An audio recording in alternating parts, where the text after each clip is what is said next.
Muchas gracias por aceptar nuestra invitación. Jimena, muchas gracias a ti.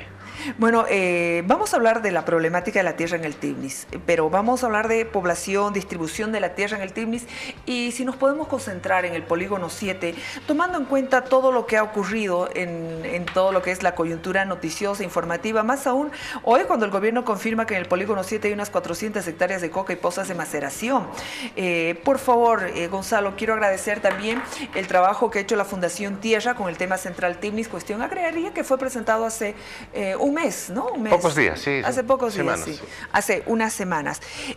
Por favor, primero, para ir luego en el detalle de los mapas y el trabajo que ustedes han hecho, los campesinos cocaleros del trópico de Cochabamba, los que están asentados al sur del Tibnis, ellos gestaron el triunfo político del movimiento al socialismo. A partir de esas luchas de resistencia contra la erradicación de la coca excedentaria, ellos están en este momento en el polígono 7. Ellos son los que se concentran en su mayoría, los denominados colonizadores. ¿Son ellos, Gonzalo? Sí, el polígono 7 es una pequeña parte, diríamos una parte minoritaria de la zona cocalera del trópico de Cochabamba. Es la parte solapada que avanza hacia el norte, tierra adentro, digamos, hacia el Tibnis. Y en esta zona, en los últimos 10 años, la población que está asentada ha sufrido cambios dramáticos en el tema agrario, en la titulación de tierras, en el número de habitantes, en las nuevas comunidades de campesinos cocaleros que se han creado en la zona y también en la expulsión de varias comunidades indígenas que habían en la zona hacia el territorio de la TCO Tibnis, ¿no? Entonces, es una zona de intensas transformaciones sociales, agrarias, territoriales, que ocupa una superficie bastante grande. Estamos hablando, cuando hablamos de polígono 7, estamos hablando de una zona que ocupa más de 100.000 hectáreas de tierra. Esto es el doble, para tener una idea, de la mancha urbana de la ciudad de La Paz más la ciudad del Alto, ¿no? Es el doble de la mancha urbana de ambas ciudades. Y en esta zona casi, diríamos, se ha duplicado la población habitante en esta zona en los últimos 12 años. Entonces, es una de las pocas zonas rurales donde demográficamente la población crece muy rápidamente y por lo tanto se crean nuevas comunidades, se expanden más hacia otras zonas. Hay un proceso de titulación muy importante. Hay un proceso de creación de sindicatos, de comunidades, de campesinos cocaleros muy importante en la zona.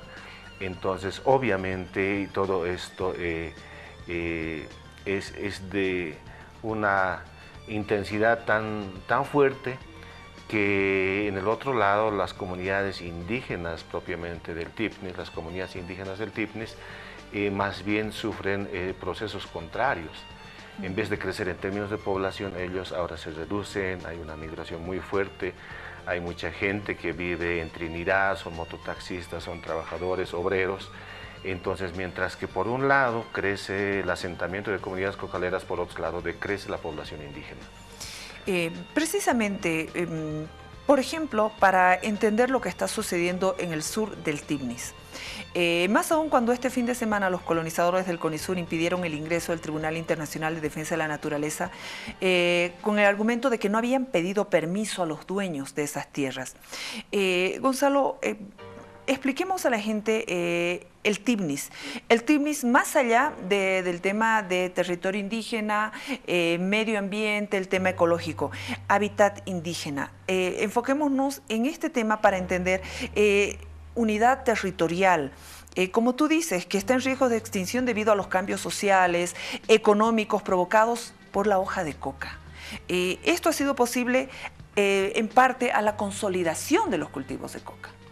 Sí, eso es el motor de la economía regional de estas comunidades, ¿no? Hoy se ha dicho que habría como 400 hectáreas de tierras cultivadas con hoja de coca, pero según los últimos informes oficiales solamente en el polígono 7 hay más de 1.600 hectáreas de tierras cultivadas de hoja de coca. Estamos hablando más o menos de 3.000 familias campesinas, de modo que cada familia en promedio tiene 2.5 catos de coca, ¿no? Entonces es una zona no reciente, sino en los últimos 20 años fácilmente, es una zona de producción de hoja de coca y por lo tanto en términos económicos es atractivo para la creación de nuevas comunidades, de nuevos asentamientos, ¿no? Y esta zona no está aislada del conjunto de las comunidades cocaleras de la zona del Trópico de Cochabamba, que ocupa una extensión mucho más grande. Si el polígono 7 es más de 100.000 hectáreas, el conjunto de la zona cocalera se acerca a 800.000 hectáreas, ¿no? Es casi del tamaño del Tipnis, que posteriormente podemos ver en mapas y explicar un poco más de qué se trata esta dinámica regional en esta zona entre campesinos, cocaleros y comunidades indígenas del Tipnis. Explícanos un poco cómo han sido demarcadas y tituladas como TCOs. Hay una TCO. Hay una TCO que es la TCO Tipnis, cuya demanda de legalización ha comenzado en los años 90, sí, hace 3 con décadas. la primera marcha indígena, que entre otras cosas reivindicaba este territorio indígena, que en realidad se reconoció en el gobierno de Jaime Paz en los 90 vía decreto como territorio indígena y por lo tanto protegido. No había demarcación en terreno en esa época, entonces solamente había una demarcación referencial en mapas, ¿no? Y se encarga, ya en el marco de la ley del Instituto Nacional de Reforma Agraria del 96, se encarga el proceso de saneamiento y titulación del Tipnis al Instituto Nacional de Reforma Agraria, justamente, y la titulación recién llega después de 20 años, ¿no? El título de propiedad del Tipnis es entregado en realidad el año 2009, el año que se aprueba la nueva Constitución Política del Estado, y en esta titulación definitiva de consolidación del territorio indígena del Tipnis se recorta la zona llamada Polígono 7, ¿no? En realidad se llama Polígono 7 porque en el proceso de titulación técnicamente han puesto ese nombre y finalmente esta zona, al ser colonizada, ha sido excluida de la TCO Tipnis y del Parque Nacional. Entonces, de modo que al final lo que se consolida es cerca de 1 millón de hectáreas como territorio indígena en la zona, excluyendo esta zona de Polígono 7 que ya es parte del Trópico de Cochabamba hoy en día. Cuando tú hablas de la titulación de hace 3 décadas, ¿a ella se pensaba constituir las formas de autogobierno indígena según las visiones de alternativas de desarrollo? Bueno, ahí no se hablaba de autonomía indígena, pero se hablaba de territorios indígenas con autogobierno. ¿Qué quiere decir eso? Básicamente, la demanda indígena en estos territorios era, primero, protección legal para que no exista privatización, agresión o vulneración de sus derechos territoriales, ni parte de privados, ni de parte del Estado o del gobierno nacional, ¿no? Y esto tiene una explicación muy básica. Son comunidades en situación de minoría, en términos poblacionales, en zonas altamente vulnerables y expuestas a presiones externas. Madereros, narcotraficantes, traficantes de tierras, ¿no? Gente que desmonta el bosque para la producción de la soya, etc. Entonces, en ese contexto tenía una explicación, en primer lugar, de protección legal del territorio, para mantener vivas estas comunidades indígenas según sus formas de gobierno local. En la Constitución Política del Estado del 2009 se añade la cualidad de autogobierno como autonomía indígena, proceso que finalmente no se gesta en el país, ¿no? Porque dependía en gran medida de las decisiones del gobierno central de crear autonomías indígenas en estos territorios y hasta ahora TCOs como el Tipnis no tienen ningún proceso jurídico administrativo iniciado para entrar en ese procedimiento. Entonces, por lo tanto, acaba siendo en este momento, diríamos, por las presiones externas, acaban siendo territorios vulnerables, territorios que sufren agresiones, ¿no? Y cuando interviene el Estado, finalmente estas poblaciones en situación de vulnerabilidad acaban saliendo también de sus territorios, abandonando en muchos casos sus propias comunidades y familias yéndose a centros urbanos como cualquier otra comunidad rural que está en crisis, ¿no? Entonces eso está pasando también en el TIPNIS con estas comunidades indígenas. Las comunidades o sindicatos de esta zona se consolidaron de manera organizativa, lo hemos visto, o políticamente, pero también en los hechos a través de la titulación individual de tierras que se aceleró desde el gobierno de Evo Morales, ¿no? Sí,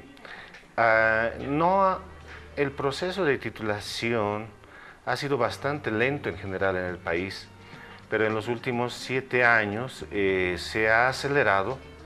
Y este polígono 7, que había sido excluido como zona colonizada, acaba siendo titulado en un 90% como propiedad individual, ¿no? Y a partir de las propiedades individuales se crean comunidades campesinas en la zona.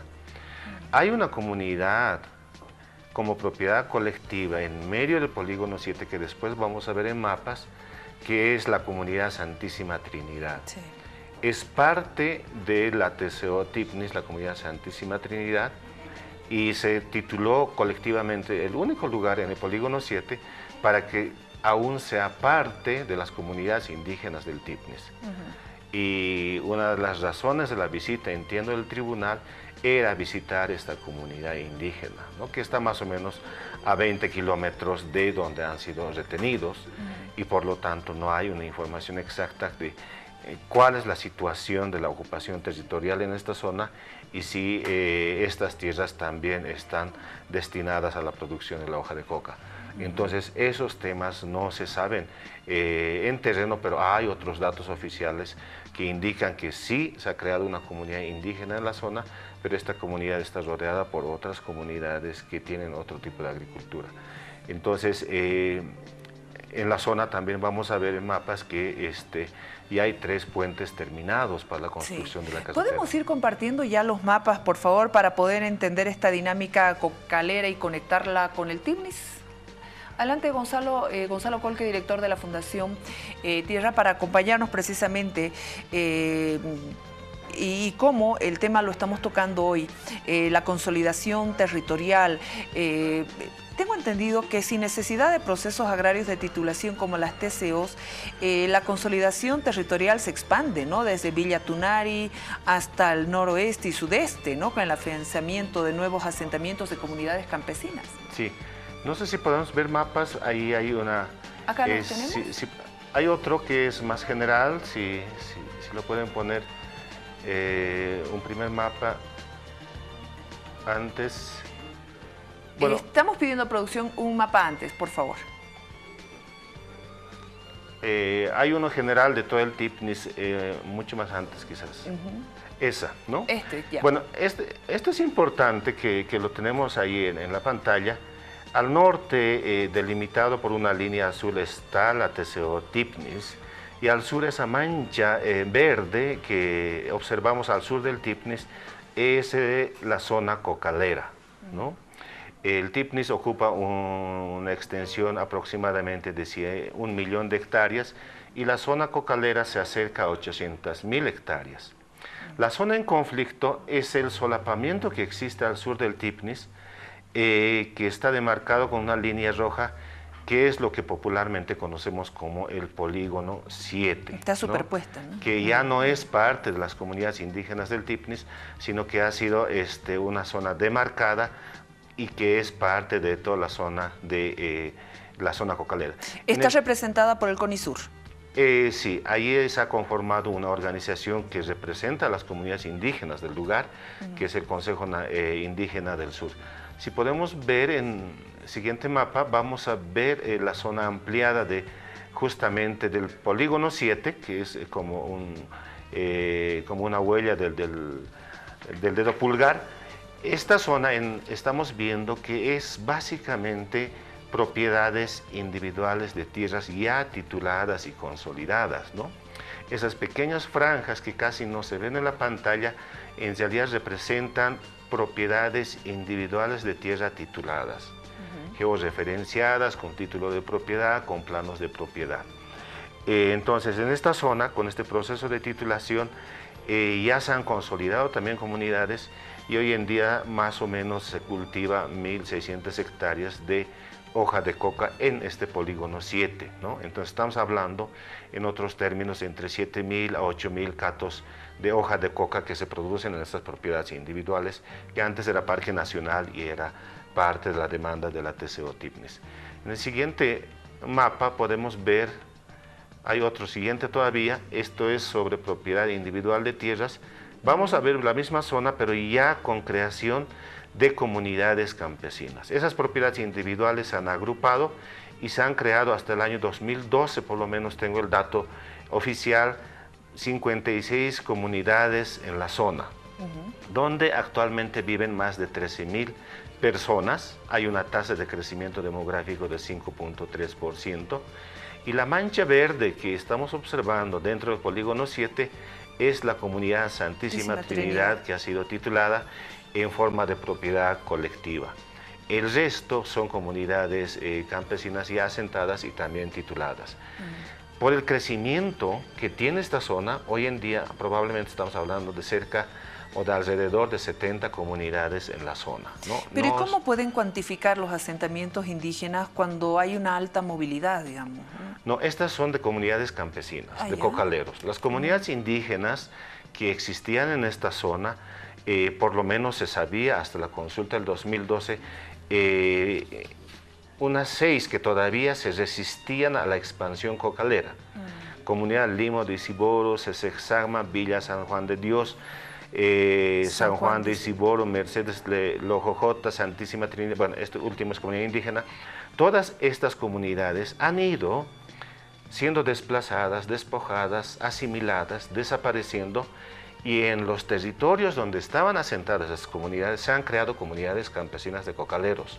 ¿No? Exactamente en el caso que estoy mencionando de la lista, se han creado Puerto Patiño, Comunidad Villa Bolívar, Comunidad 10 de Agosto, Comunidad Ismael Montes, Comunidad Campesina Villa Alto. Entonces, donde solían existir comunidades indígenas, se han creado comunidades campesinas, ¿no? Entonces, es un proceso de ocupación territorial bastante complejo y bastante rápido. El siguiente mapa nos puede ayudar a observar la misma zona todavía, pero ya con otros datos, ¿no? En el siguiente mapa vamos a observar, ahí está, es la misma zona, 3 puentes. Pero hay varias líneas que ustedes observan dentro del polígono 7. Esas son las carreteras principales y secundarias que ya existen en la zona, ¿no? Al ser una zona colonizada ya hay ramificaciones de carreteras, y al sur podemos ver que ya hay 3 puentes terminados. El puente número 1 del río Isiboro, ese es el puente hasta donde han llegado los miembros de este tribunal. No han podido siquiera ingresar al territorio del polígono 7, ahí han sido retenidos, ¿no? El puente 2 es el puente que ya está dentro del polígono 7 y que está terminado sobre el río Isiboro, y más al norte todavía hay otro puente construido que está en el río Sasama. Entonces estos puentes ya consolidan la expansión de la carretera hacia el norte. Entonces en esta zona existe toda esta dinámica, ¿no? Y toda esta transformación que no solamente es de consolidación de comunidades, sino de una red de carreteras, en este caso, que ya definen de que esta zona ya en la práctica va a obligar la conexión con el norte y la expansión de la carretera hacia el centro del Tipnis. En el polígono 7, Gonzalo, la población indígena, hablando de indígena, ¿se redujo y la población de los campesinos cocaleros aumentó? ¿Cuál es el informe que ustedes tienen como Fundación Tierra? La población indígena que existía dentro del polígono 7 ha sufrido al menos 3 procesos de desplazamiento. Uno de expulsión de la zona hacia la TCO Tipnis, es decir, se han reasentado más allá de la línea roja, y estas comunidades han perdido sus antiguos asentamientos y han tenido que recrearse dentro de la TCO Tipnis, ¿no? Ese es un proceso de expulsión. Hay un proceso de asimilación donde varias comunidades indígenas han pasado a ser parte de las comunidades campesinas cocaleras, y también han cambiado algunos otros procesos sociales Es decir, hay familias interétnicos, ¿no? Hay matrimonios entre indígenas y campesinos, y también existe incluso dirigencias que ya no representan las reivindicaciones que tienen las comunidades que todavía viven dentro del TIPNIS, sino ya defienden los intereses de las comunidades cocaleras de la zona. Entonces hay un proceso de asimilación cultural y económica muy fuerte en la zona, de modo que estas comunidades ya son parte de las comunidades, estas comunidades indígenas ya son parte de las comunidades cocaleras, ¿no? Y el tercer proceso es simplemente el despojo de las tierras a comunidades, y que la gente se ha visto obligada a migrar, ¿no? Y a reducirse y a irse no necesariamente hacia otras comunidades, la TCO TIPNIS, sino a migrar definitivamente de la zona. Entonces, estas comunidades que hemos mencionado prácticamente desaparecen como colectividades y desaparecen como personas y familias que vivían en la zona. Totalmente alejado de lo que son criterios de justicia social, por ejemplo, porque lo que vemos es que las poblaciones rurales, aquellas sin tierra, se han ido, y quienes están ahí son aquellos sectores que están empoderados también por la hoja de coca o por los vínculos políticos.